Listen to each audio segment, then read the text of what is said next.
Bienvenue dans cette nouvelle vidéo. Cette semaine, je vais vous présenter donc la fabrication d'une table de salle à manger sur structure métallique soudée avec encastré dedans donc un grand plateau en mélèze. Pour fabriquer cette table, j'ai donc besoin de tubes carrés de 50 par 50. J'ai également besoin donc de planches de mélèze en 40 mm d'épaisseur et de 4 patins en plastique. Après avoir coupé le métal, je fixe les morceaux du cadre parfaitement d'équerre sur la table à souder. Je pointe les différents éléments, puis je les soude. J'ajuste les 4 pieds avec des équerres magnétiques. Ces aimants sont parfaitement adaptés pour le soudage. La structure est montée, je vais préparer les renforts du plateau. Je perce les renforts qui seront soudés dans les largeurs de la structure.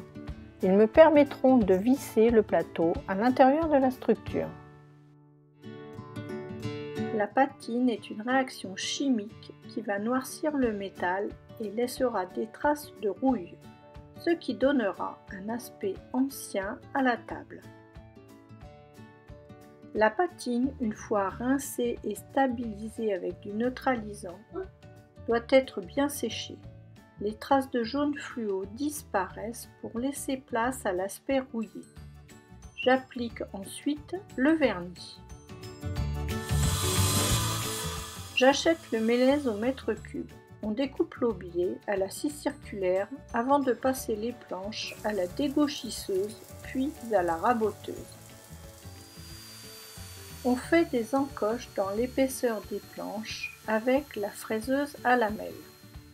On introduit ensuite les lamelles dans les encoches, puis on enduit de colle. J'assemble mes planches et je place les serre-joints de chaque côté.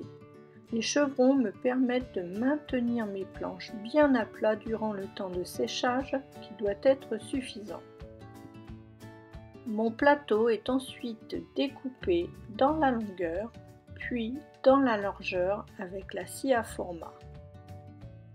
Le ponçage se fait avec un grain de 120, puis de 140 pour terminer avec 400.